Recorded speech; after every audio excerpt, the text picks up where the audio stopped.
Hello, everyone. I am Michael Steelman, Director of Alumni Career Development and Professional Engagement for William & Mary. It is my pleasure to welcome you to Day 3 of William & Mary's 2024 Professional Development Week. William & Mary is your career partner for life. The university has committed to lead in the preparation of lifelong learners equipped to navigate rapid change and thrive from their first job to their last. This week of programming designed for the entire William & Mary community will cover a variety of topics relevant to people at all points of their career journey. When designing the sessions, we focused on the NACE career competencies, which are career and self-development, communication, equity and inclusion, leadership, professionalism, teamwork, and technology. We are truly grateful for the continued engagement of our William & Mary community to support one another's professional success. I want to acknowledge and thank all the William & Mary volunteers and colleagues who expressed their willingness to help on One Network, have taken the time to prepare remarks, advise us on topics, and are serving as networking hosts around the country. Without your guidance, support, and expertise, this week would not be possible. I'm joined today by my colleagues and co-planners, Kelly O'Shaughnessy and Alex Beard, who you'll hear more from later on in the session. Before I turn things over to our panel, I just have a few technology items to cover. Today's session is being recorded, and we will notify all registrants once the recording is available. Questions are also welcome, and our moderator will address as many questions as time will allow. Just roll over the Zoom menu, and you'll see a Q&A icon appear. Please use that to submit your questions, and we'll also monitor the chat throughout this hour. It is now my great honor to introduce our incredible panel today to discuss cultivating organizational culture. First, we have Class of '94 alumna and Senior Director of Client Analytics at Korn Ferry Institute, Andrea Deege. Next, we have Class of 2008 alumnus and Head of Diversity, Equity, and Inclusion at Paycom, AJ Dronkers. Next, we have 2000 alumna and Managing Director of Operations Growth Platform at Accenture, Kristen Vaughan. Last but not least, we have 2006 alumnus and Managing Director at OC Tanner, Denis Beausejour.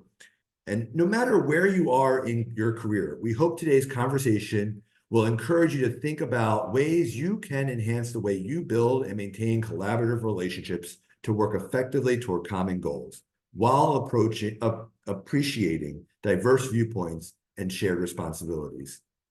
Without further ado, it is my pleasure to turn it over to Kristen Vaughan to help facilitate today's discussion. Thank you, Kristen. Thanks, Michael. Hi, everyone. We are so excited for you to join this discussion today. I've gotten to know this panel over the last month or so, and I have to say this is going to be a really fun session. So I know we don't get to vote on which panel is the best, but if we did, this one would be the winner, I'm telling you. That's right. So I'm excited for you today to meet our panelists. I've just asked them to do a quick intro. You have their bios and information, and just share their favorite William & Mary memory. And so maybe that will spark something in you that you can connect with. So Andrea, I'll start with you. Sure. Yep. So class of '94. And I think all of my favorite memories that I can think of relate to either my experiences in Millington taking classes in psychology, which is my major, or in the Greek life. I was involved as a Chi Omega, and I was also a little sister in a fraternity. So a lot of great memories from formals and things like that there. And of course, the cheese shop. Who can forget the cheese shop? That's right. Wonderful. AJ, I'll turn it to you next.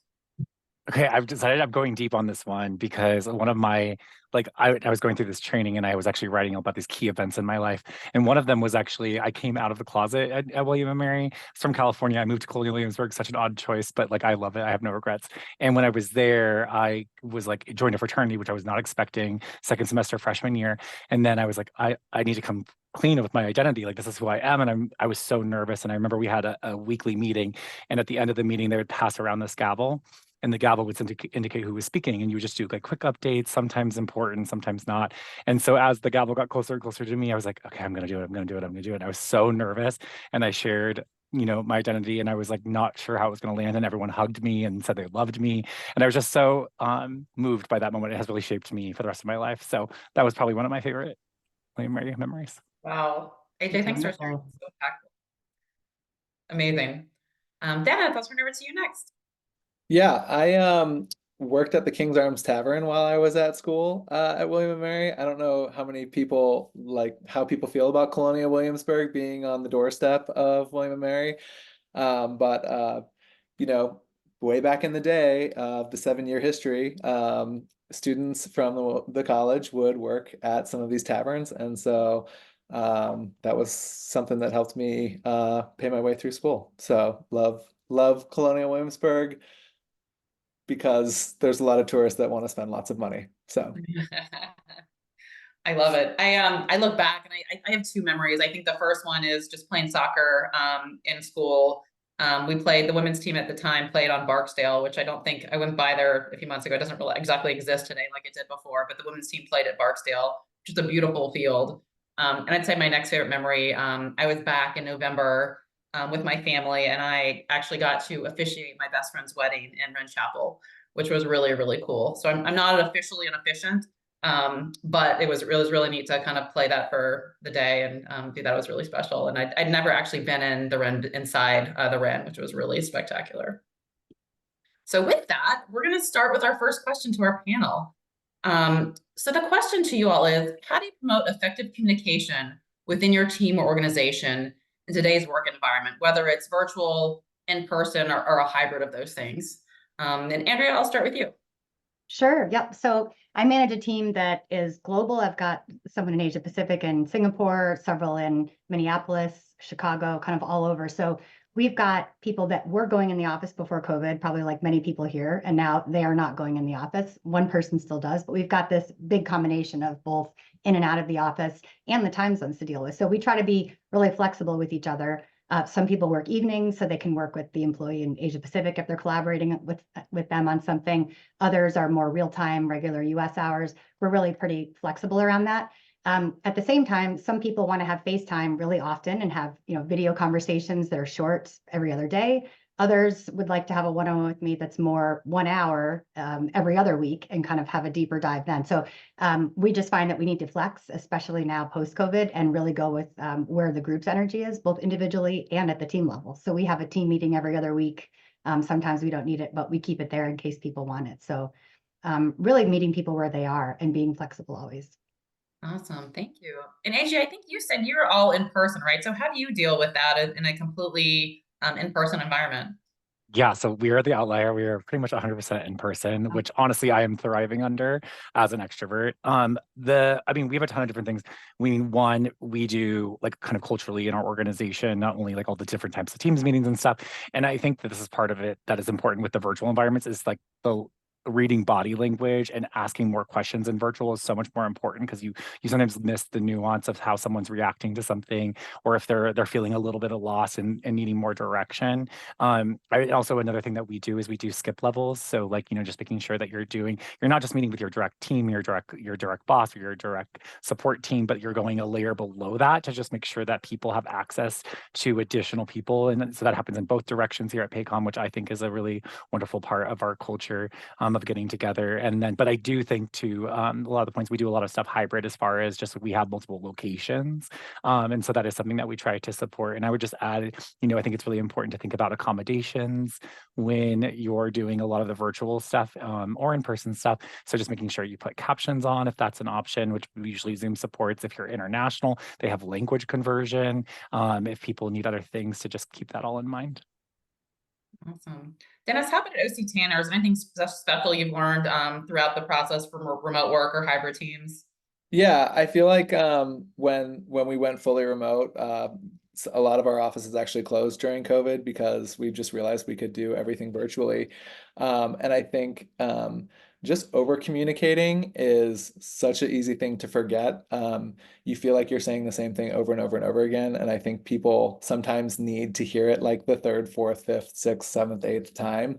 I know our CHRO was sending out daily updates during COVID for most of COVID just to help everyone feel connected, even though we were remote. And so if you're in a role where you should be communicating with your teams, I just communicate more than you think you need to, because I think people will tell you when they've had enough, whereas I don't think people will tell you if they aren't getting enough.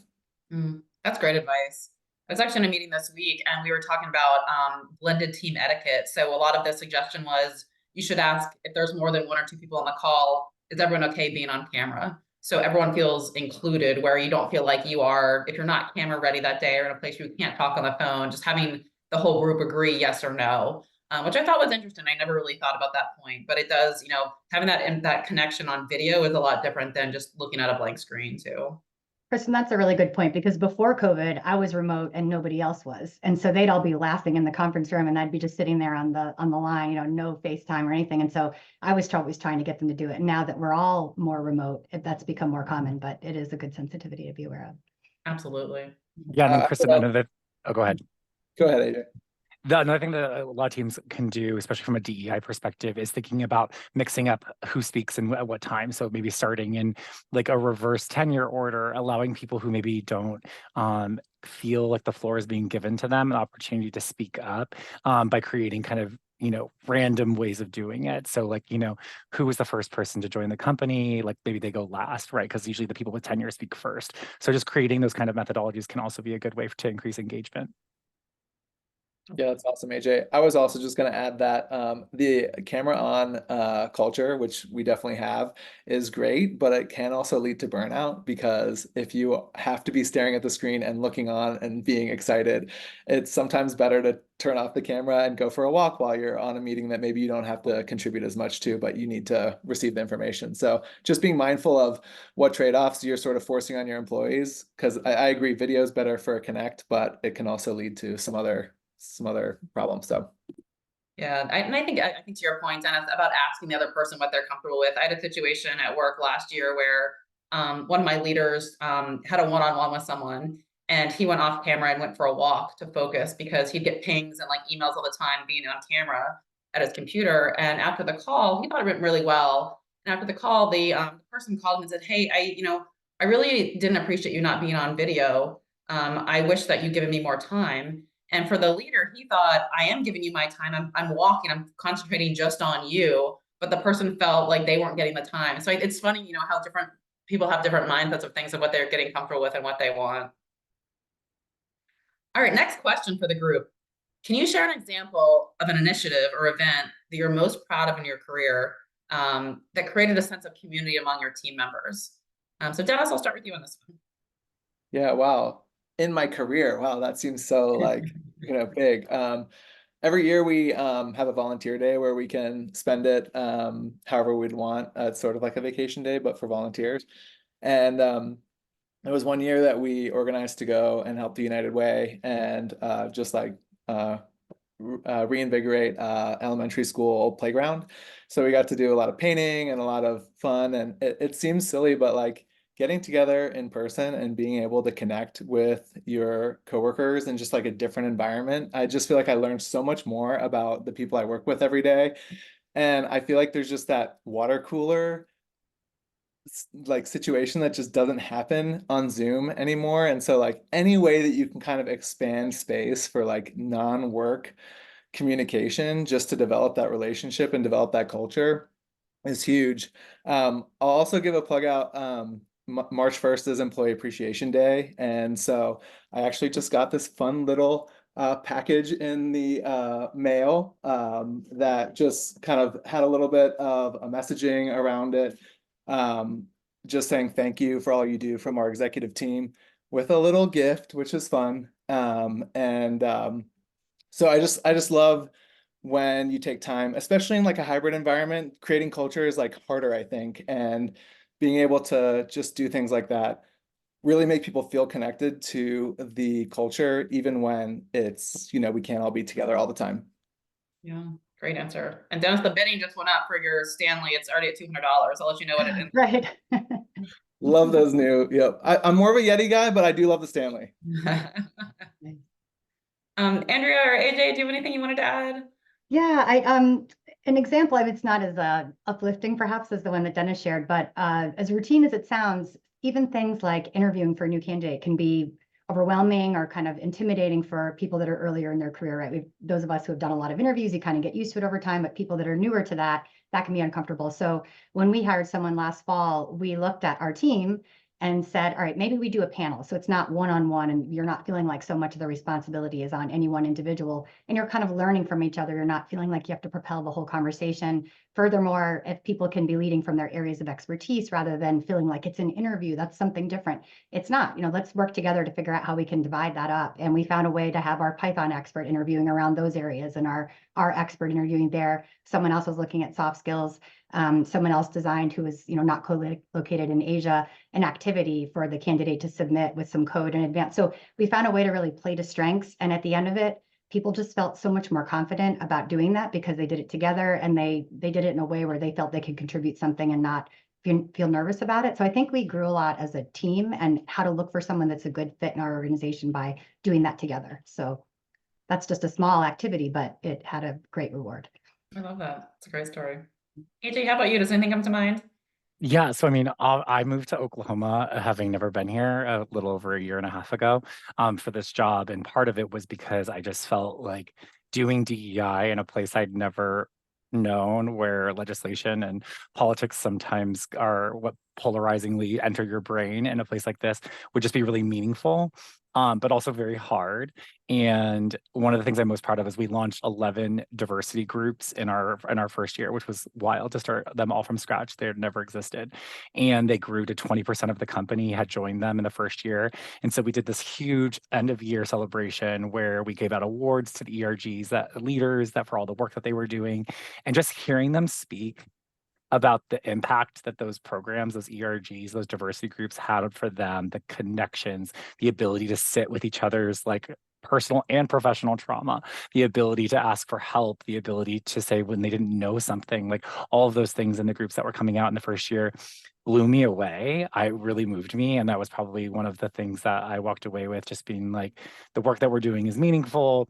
And even in a way where I had to really acknowledge my own privilege, because I come here to Oklahoma and Texas, where the majority of our employees are, grown elsewhere. And so I think a lot of my confidence is not necessarily built around the trauma of growing up in a place where sometimes your identity is being, systemically attacked in a variety of ways. And so that was probably one of my most proud moments of like feeling like we were creating engagement and connection for our employees at really a big level.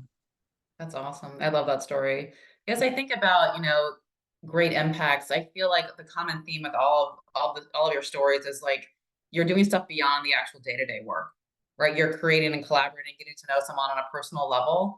And it's more than just, here's how many years I've been at this company, here's what role I'm in, here's my title, right? And I think that's so important, just to connect on a different level. And looking back, those are the experiences you remember with your company. You might not remember every single project you worked on or every like spreadsheet, right? But you're going to remember those experiences and connecting with people and remembering what's special about them and why you're at that company or why you're with great leaders. And that's awesome. I love all your stories. All right, next question. In your experience, what role does equity and inclusion and leadership play in cultivating a thriving organizational culture? AJ, we'll start with you for this one. So much to say. Okay, so this one, we can go 1,000 different ways, but obviously active and visible sponsorship is like super paramount, super key. They need to be involved in the DEI. So I have a DEI executive steering committee. I have, for each diversity group, I get to give them an executive sponsor. That's helped help them find resources, to help them unstick challenges that they're having, to be kind of visible at that level. They need to own mistakes. They need to own where we're not doing well. And I think that's often a misstep of leaders, as leaders are trying to constantly be the marketing megaphone of the company, saying how awesome we are. But the organization and the employees have their daily lived experience, which sometimes does not match what we're selling. And so I think that we need to do, leaders, it's really important, is to say like, hey, we are a good company. Here's where we're doing really well. We also own that this is what we're hearing. This is like, coming back from our engagement surveys, or we're hearing this through the diversity groups, and we know we can do better. And owning that mistake is a really critical step as a leader, because otherwise your employees don't actually think that you have an understanding of what's actually happening from a day-to-day basis, and that disconnect can be really hard. I think also going back to psychological safety is a huge aspect for leaders to build. And I know that word is thrown around a lot, but it really boils down to two simple things. Do your employees and your teams feel like they can make mistakes and recover? Or is that going to result in a fire or a write-up that's unrecoverable. No, usually small mistakes can be easily ramified through coaching and teaching and mentoring. And then two, for employees to be able to admit when they don't know stuff. And a lot of times our organizations or our teams create cultures where that is not a welcome environment. So I think that that's something that leaders need to emulate and role model. Simple ways of doing that are for you as a leader to say, here's actually a time when I made a mistake, and here's how I owned it, and here's how I recovered from it.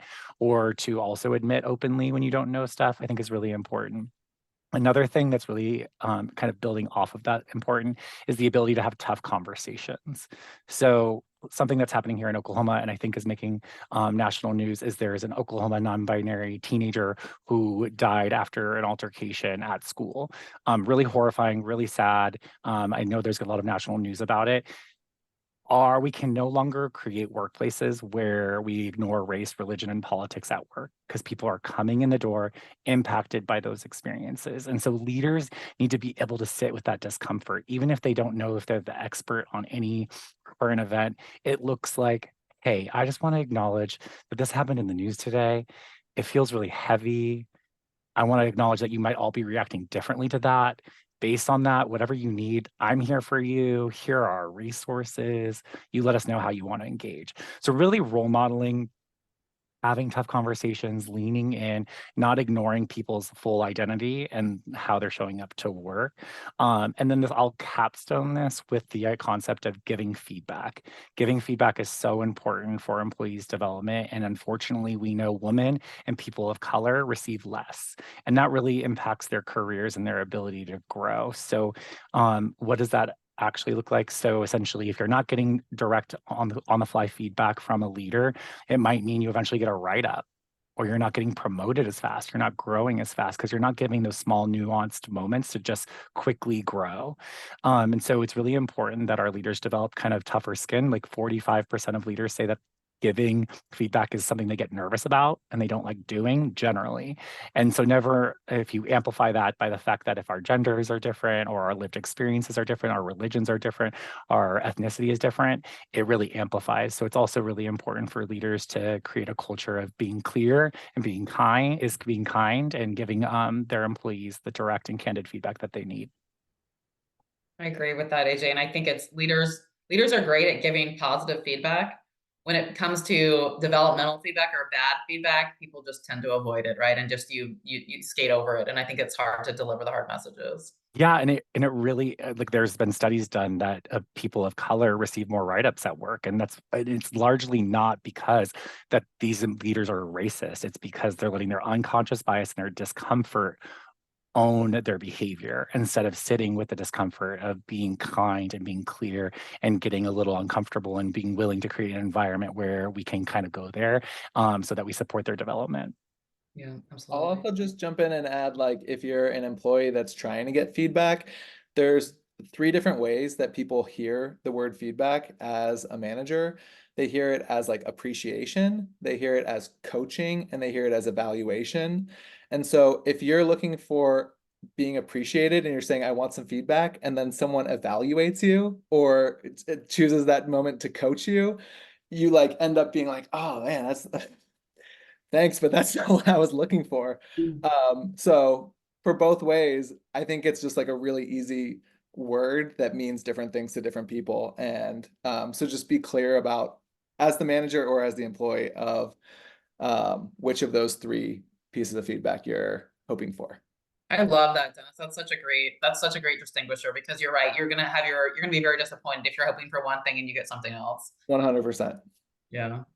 Yeah, asking for that clarity is important. I love both of these points. And AJ, it sounds like it would be a very safe and wonderful place to work for you. So that was really nice to hear those things. But picking up on the feedback theme, I'm thinking about a principle that I try to follow, which is around creating more go-to people. So the idea of giving people feedback so that they don't get in trouble later, helping them to grow. It's even bigger than that. We've all got the people that we think, oh, this is my go-to person. I can give them anything. They'll get it done quickly. They don't need to ask any more questions. They just kind of figure it out. the idea is to make everyone a go-to person, because those are the people that get promoted. Those are the people that end up shining or getting more attention. And so how can we work with the people that maybe don't seem like go-to people, but getting them there ensures that they have more opportunities, they get that visibility, they get the chance to advance. And so that's something that I think about a lot. This person's easy to go to, they'll get it done quickly, but this is a good opportunity for me to bring this person up to speed on that. I love that.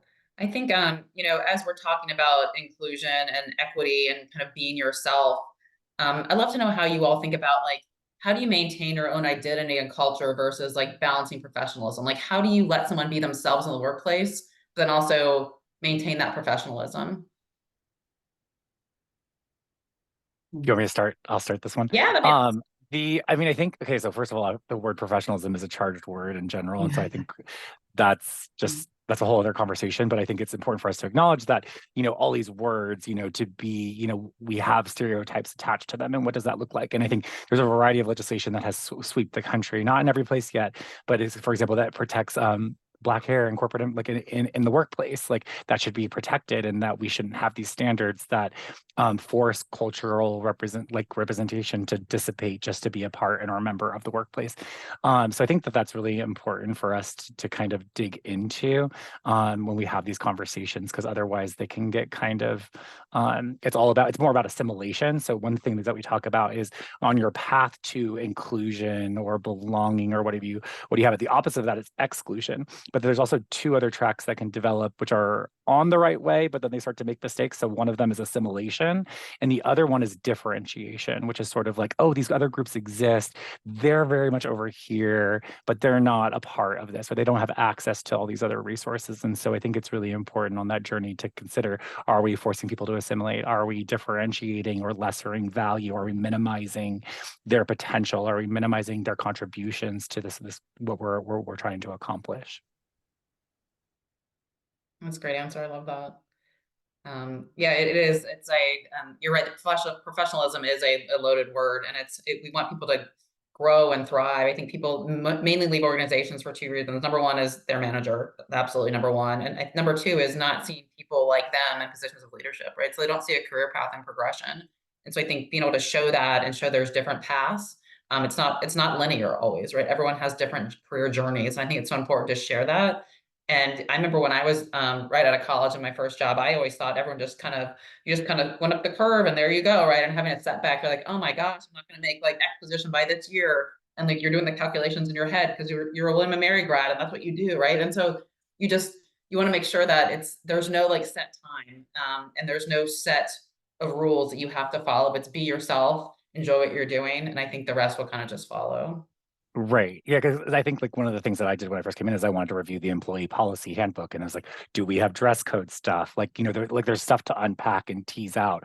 Are there things around hair? Like, all those things that you need to consider as an organization to make sure you're being inclusive. And you should, and I think we often need to remember too the sense of imposterism that people feel walking into a workplace, or if no one in their family has ever held a job like this, or our titles of these roles don't necessarily make sense to certain people just because of a lack of exposure potentially, are all things that we have to actively help people unlock their connection to. No, you are valuable, you bring all these skills to the table, here's how we can support you in your growth here. Because I think a lot of people, at least from what I'm experiencing in these roles, are coming into organizations so under supported and a ton of other really negative experiences, and they don't even know, oh, I can have access to leadership development. Oh, I can like grow past or change departments. I can use internal mobility to get out of a service center role and into an operations role, right?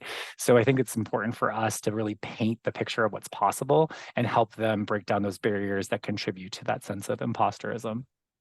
I like your point about if they haven't worked or they're the first person to go to that kind of a job in their family and they don't have that worldview. You can also look at it like new joiners that are just out of college or interns, helping them really understand what professional is just from a communication standpoint. So, okay, maybe don't IM the senior vice president, like that's more of an email, just helping with understanding what communication channels in the world of work and how that's different than your college experience or maybe what you've done at summer jobs and things like that. So other times it's matching the message to the audience.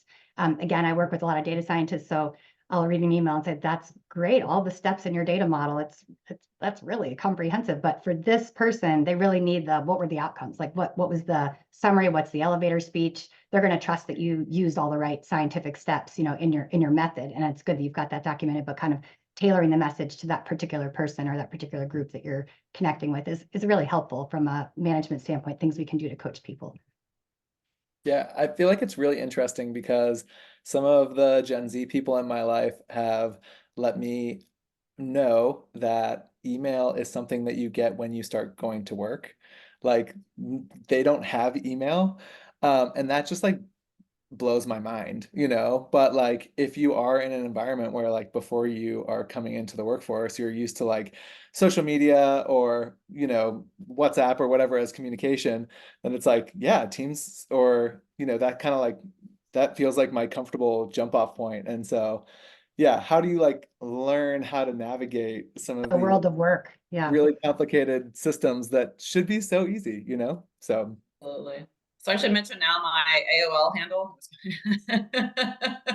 yes. People probably I don't even know what that means, but that's why it's funny. Yeah, throw in your AOL handle in the chat right now. Yeah, the AOL Instant Messenger. Right? Yes, that was big when it hit work. That was a big like social tool. Yeah. All right, great conversation. Next question.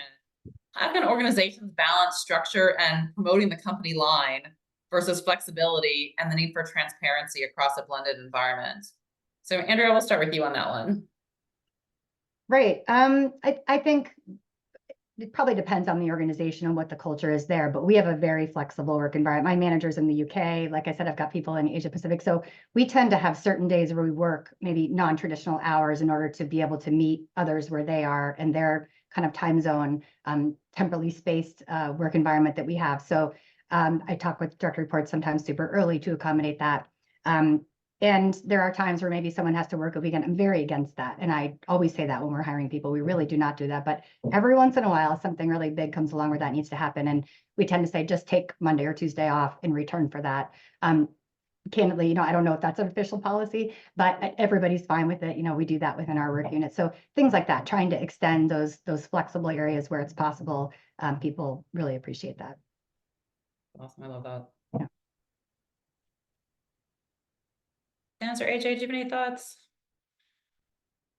I would just say, I mean, so for us, we're 100% in person, which is not exactly communicating the flexibility that probably a lot of people are craving. But what I would say that has worked really well for us is we have PTO time, then we also have sick time, and they're separate. And then we also launched this last year, which I'm really proud of, a personal observant holiday bucket. So it's like a floating, not really a floating, but because floating is essentially when one of our approved days falls on a weekend. But we launched this personal observant holiday for people, because people have Ramadan, people have different things that are from a non-US cultural dominance lens that they're celebrating. So we have that. So we have a very competitive kind of package. And then, we also have a normal leave program and thing approval process for those kinds of things. So we try to support our employees how they need to. Yeah, we are a weird mix of in-person at our headquarters because we have some manufacturing capabilities and then also a lot of remote workers.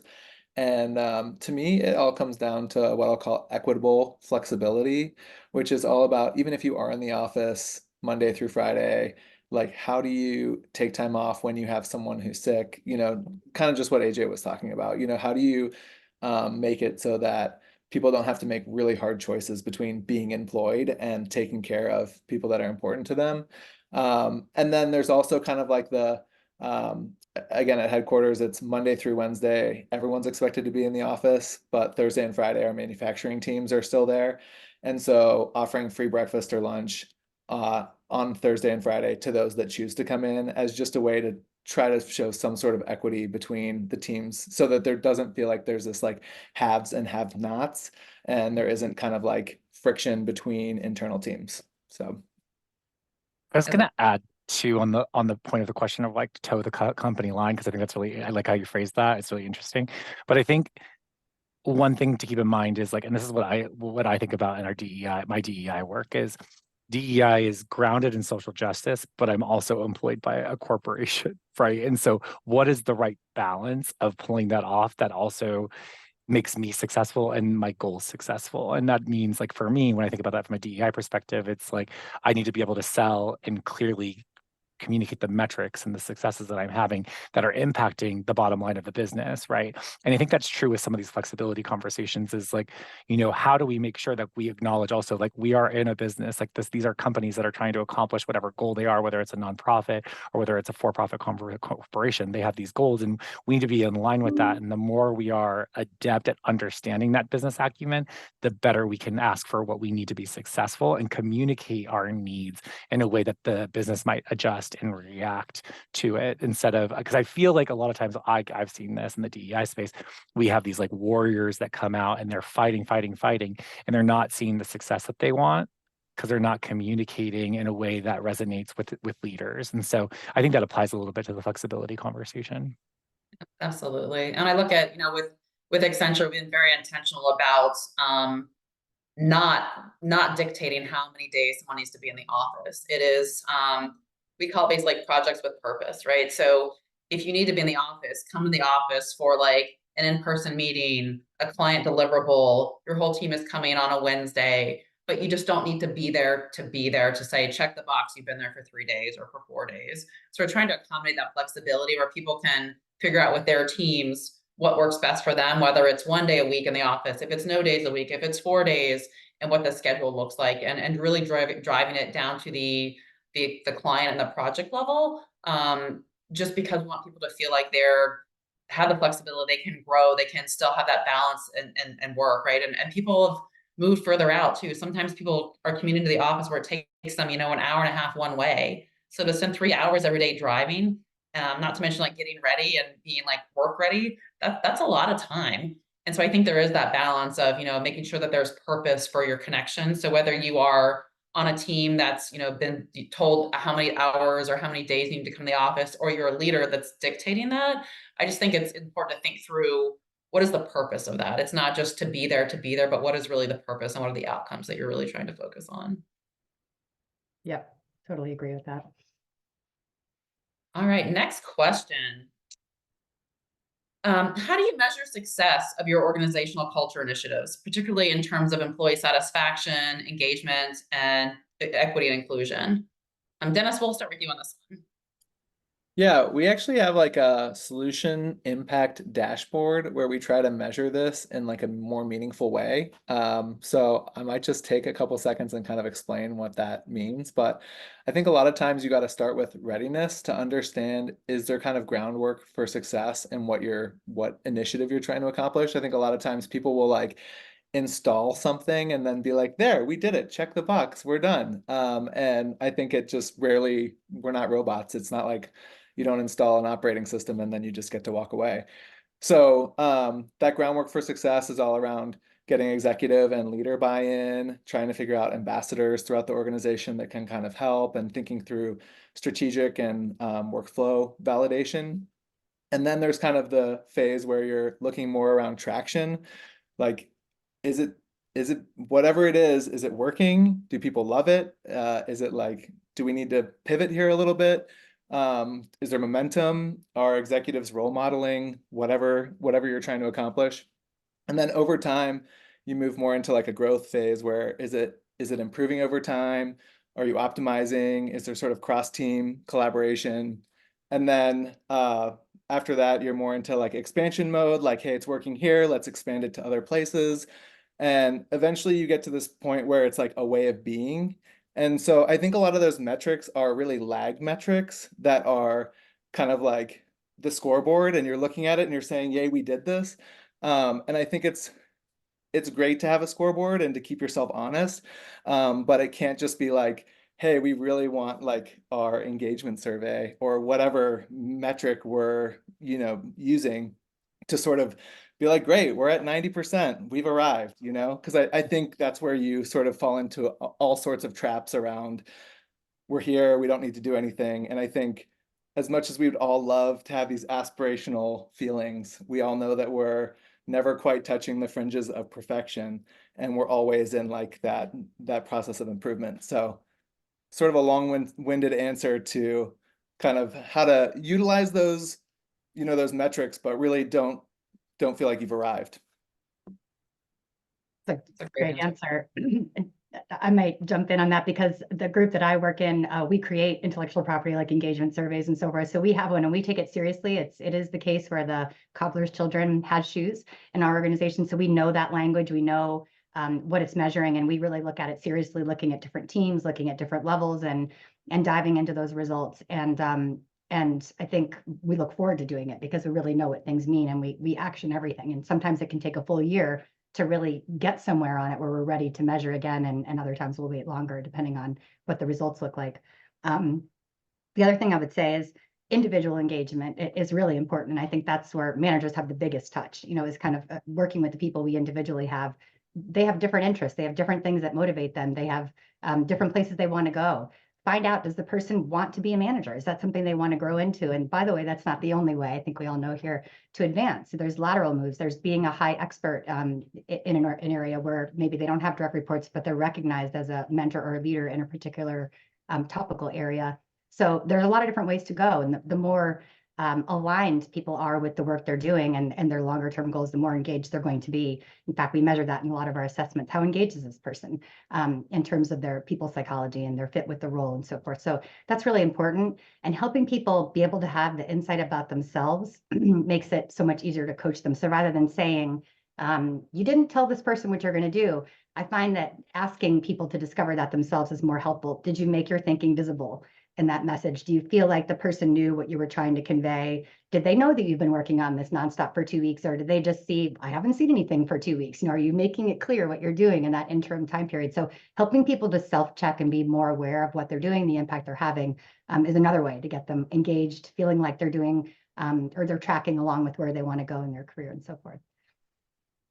Yeah, I definitely agree with that. AJ? Yeah, I was going to add. So I think, obviously, just so everyone here to ground the conversation, because I don't know that everyone knows what these engagement is, but engagement is like individually based. So you kind of started to bring that up a little bit. And do the individuals have what they need to thrive, right? And it drives performance at the individual and the team level, like we were just kind of identifying. I think one, in general, a feeling I have about it is it's too complicated. It's like almost too much data and too much for specifically frontline leaders who are the people that need to address the changes to deal with. So I'm really interested in like how to simplify that process, because we, one of the main things we talk about in engagement is a question around help me be focused as an employee. And so I think in this process we can help leaders be more focused and, well, okay, here's your results, but here's one thing maybe to work on this year, right? Not all of this. That's one. And then two, the other thing I would call out is there are often broader cultural issues happening in an organization that are not going to be addressed by engagement. And I think it's really important to know that and to acknowledge that, and that there are people in the organization that are thinking through what does that process look like?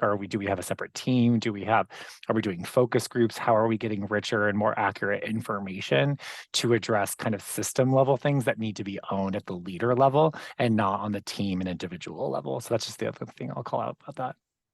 I love that. And I think, tying together, AJ, your thoughts and Denis's thoughts also around, like, it's a continuum, right? It's not a set, we're going to get this number and then we're done. Maybe it's a progression over time, right? Where I want to hit a certain gender mix in the workforce, or I want equality in pay at certain levels, or I want to have, these diverse teams. And then what does it look like over time? So measuring that progress over time of maybe you have like a broad, like 5-year goal, but then what are your steps to get there over the next few years, and then refreshing that as you go. I think that if we don't set metrics for things, they're, if it's not measured, it's not tracked. And so I think it's really important to make sure it's a part of the culture and a part of discussions, where you should be having discussions around succession planning and then have a separate IND discussion around succession planning, right? It should be embedded in the organization and everything that you're doing. Yeah. You're so right, though, about what is within the sphere of control of a given manager or team. Because, our organization is highly bureaucratic. Well, that's not something I'm going to be able to change on our individual team, right? So let's look at what we can, what's within our sphere of control, and focus on making it as good as possible. Right. I was just going to make the comment that I feel like engagement is very easy to measure, but it's very hard to pinpoint the moment that an employee decides that they want to engage with your organization and that they want to give their discretionary effort or their heart and soul, or, you know, however you want to like use that terminology. And so I've heard people talking about those surveys as like empowerment surveys, or just trying to change the language, because like you can't drive engagement, you know? So how do you create an environment where people can fit and belong and feel a part and feel like they belong, versus, because once you feel comfortable, that's when you can do your best work. So Absolutely. Yeah, one thing I'll add is one of the things that I'm interested in, because we created the diversity groups. They didn't exist before. And so one of the things I'm looking at is like, do people who are joining those groups have different metric scores from their identity population groups? And so I'm already starting to see it very early. I don't want to overpromise, but like some divergence in it. And so there's like those classic questions, like you have a best friend at work score that everyone loves to like point to as really important. And that's not going to happen if you're just on a team every day and you don't have a chance to meet other people and you don't have people that, you know, you can connect with. And so, you know, that's something I'm really interested in to see how that kind of develops over time as our diversity groups, you know, mature and learn how to function and kind of deliver for our employees. Great. One of the questions I'm picking up from the chat, there's a question around leaders effectively communicating with employees and tailoring your style. But how do you do that while balancing like being true to yourself and being authentic to yourself if you're constantly kind of changing the message? Is there a way to meet in the middle? I would say, I think I'm going to take it like a few steps back. I think what's really important, because we haven't talked about company values or anything, which are as like a whole other segment, but I think what's really important is for you as a leader or as an employee to talk about and share your values.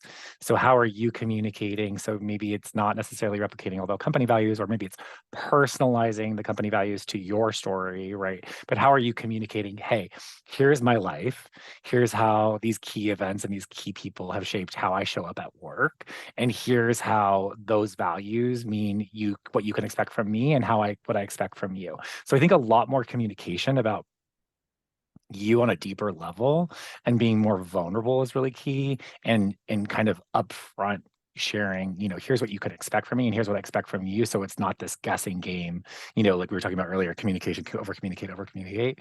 And I think that that's key here. It's like, oh, like, well, one of my passions, like, so I always say like one of my values is like resilience and whatnot, but why? And so I talk about how my grandparents immigrated from Indonesia and like their love story and their perseverance and all of that stuff. And like when I communicate, the resilience isn't just about, you know, snapping out of it and like moving forward, right? It's at this core, the story that's been passed down to me.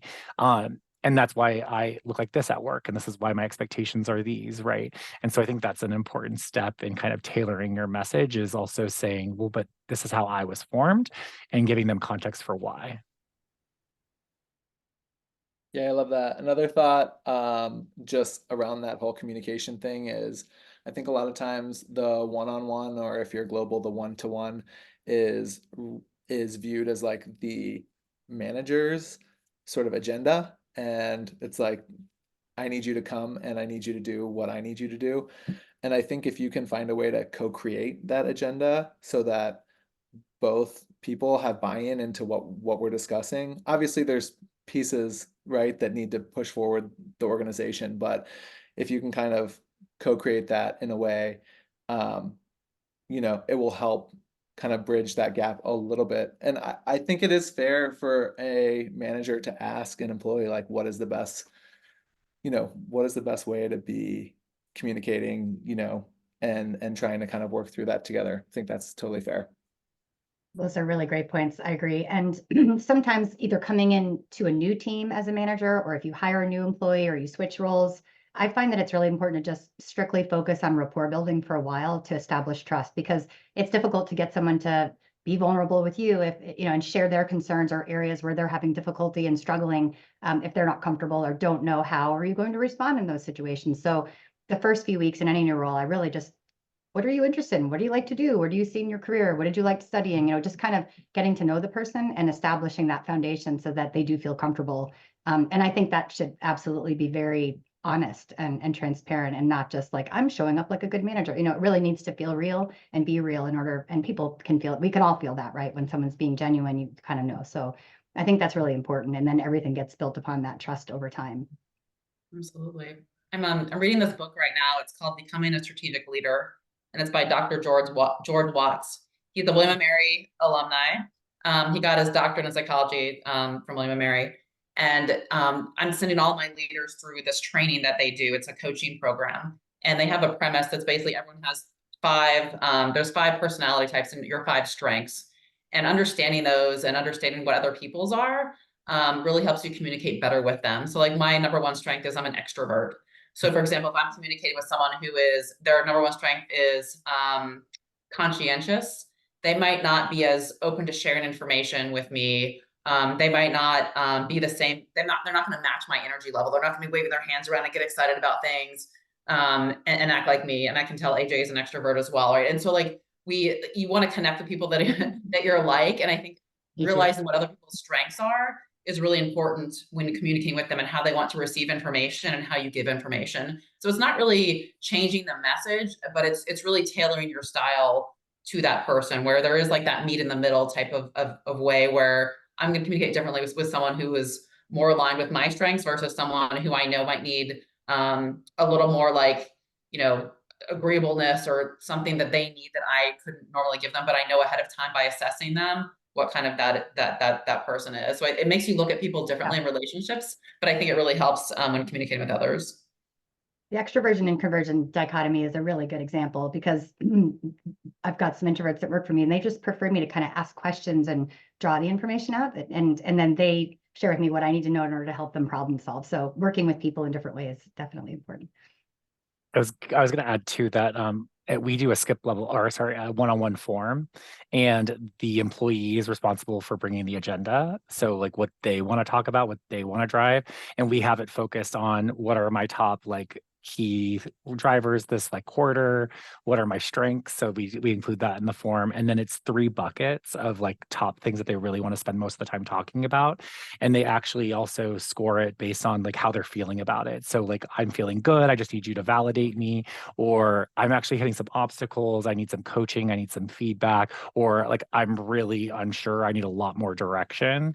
And then at the back of the form is more just like, oh, I'm going to be out of the office, oh, this is happening. It's like more informed stuff, but they use the 3 buckets kind of as like, here's the stuff that we're really going to spend our time together talking about. And I find that to be really helpful, because they get to frame the conversation. It's not, you asking 1,000 questions of like, where are you on this? Where are you on this? That's great. I love that. I like that. Yeah. So we have a few minutes left, and I'm going to give everyone on the panel one last question, and it's a quick one. If there's one thing you could have everyone take away from our panel discussion today, what would it be? What would be your one takeaway for today? It's not an easy one, and I didn't give it too advanced. So this is the true test of the panel. Yeah, I feel like one theme that I heard is that it depends, right? The individuals you're working with, the teams you're working with, being flexible, working with them where they are, adapting to what their needs are, is a theme. There's a lot of different way to look at how we're all individually different and like to be engaged at work and where we want to go. I would say get uncomfortable. A lot of us are too comfortable sometimes, and getting uncomfortable is a really important part of diversity, equity, inclusion, and building some of the skills that are wrapped around it. It actually reminds me of when I was a tour guide at William and Mary, and the first thing that I would say is, if you're not close enough, you're not uncomfortable, then I'm going to be working too hard to scream and get my voice loud enough. So get really tight, get really close, so we can go on this journey together. But I think, get uncomfortable, get to know people in different departments, different teams, different diversity backgrounds, different whatever. Join an ERG that you don't associate with at all, or employee resource group in your company. It's really critical to have conversations that are outside of your norm in order to really deliver on what our employees need from us. Awesome. Thanks, AJ. Oh, these guys are so thoughtful here, I think really at the end of the day, I think you are in a lot more control of how you show up to work than I think most people realize. I think most people realize like, I have to do this job, or this is my only option, or whatever. And I would just like encourage you, as you come to work, realize that like you have a lot more control over your work than you realize, and push those boundaries, you know, and try, like AJ was saying, try new things. If something's not working for you, be vocal about it, and it doesn't have to be at a team meeting or anything, but tell people like, this isn't working for me and this is how I need help. Because I think everyone wants you to succeed at work. I think we all want to see like these amazing cultures, and it's just hard to like get that communication right. So communicate. Yeah. Dennis, I was going to say something very similar. I think, you know, people can't read your mind. And so ask for what you want, whether it's you're looking for a job and you're not sure the organization aligns with your values, or you're in a role and you don't see a career path, or you want to know what's next, where can I grow, what can I develop? Ask the questions, make sure that you can see yourself there and growing with the culture, and look to change it if you can, and if not, then find somewhere else. But I'd say like make sure that feel like it's like Maslow's hierarchy of needs. Make sure like your base, like security, safety, all those things are met before you kind of move up the pyramid, because you know a happy employee and a happy person is going to be happy in their entire life and not just at work. So making sure that, you know, this is a long journey. Your career is maybe 30 plus years, probably. Making sure that you're happy. It's no sense in going through life and being in a career or a place where you're miserable for years. It's just not worth it. Great. On that happy note, Yes. I'll turn it back over to Kelly. Thanks so much. This has been a great conversation to listen in on, kind of a fly on the wall situation with all of your experiences. We really appreciate the time, and thank you to our panelists, Kristen, AJ, Andrea, and Dennis, in sharing your perspective from a variety of industries and settings that you're in. And AJ, I appreciate that you're typing a couple of questions that came in just at the end there. So if our other panelists can take a look at those as well in the Q&A. We really appreciate the time and effort you took to prepare your thoughts and stories for today on cultivating organizational culture. Your stories have helped provide us with context for considering how to best communicate and build community within our own teams at a variety of levels. As Michael mentioned at the beginning of the session today, that we are working to incorporate the NACE career readiness competencies throughout the week. And we've learned a lot around communication, teamwork, and professionalism through your stories today. For all of our attendees, we want you to keep the learning going. You chose to participate in today's session for your own professional development and growth. And so based on what you heard today, I want you to write down one next step for yourself. What is maybe one of the books that was mentioned, or a training, or just a strategy for communication styles that you want to incorporate in your own day-to-day work as well? Go ahead and write that down for yourselves. And I'm going to pass it over to Alex now, who's going to share more about continuing the conversation. All right. Thanks, Kelly. So thank you for being part of today's session. I encourage you to join us tomorrow. We have 2 sessions tomorrow: Understanding Ethics and the Power of AI in the Workplace at noon Eastern Standard Time. And then we also have Tools for Productive Conflict at 3 p.m. in the afternoon, again, Eastern Time. Your continued participation is greatly appreciated. Be sure to check out the full calendar of events. On Friday, I would encourage all of you to join for our online networking hour at noon Eastern Time. We've learned so much from the panel today, and I'd like to invite each of you to hop on One Network, and I'm just going to share my screen really quickly. For those of you who've joined all week, you're probably like, Alex, we've seen One Network, we get it. But there's some fresh faces here on Zoom today with us, so I wanted to make sure just to flag. If you're not already on One Network, please join. It's a great place to connect with all those in our William & Mary community. And we have a pinned post at the very top where you can drop any kind of nuggets, truth bombs, whatever you learned today. I want you to bring them in to One Network and share those. Thank you all for joining us today, and thank you to the panel. I hope everyone has a wonderful afternoon. Thanks so much, everyone. I think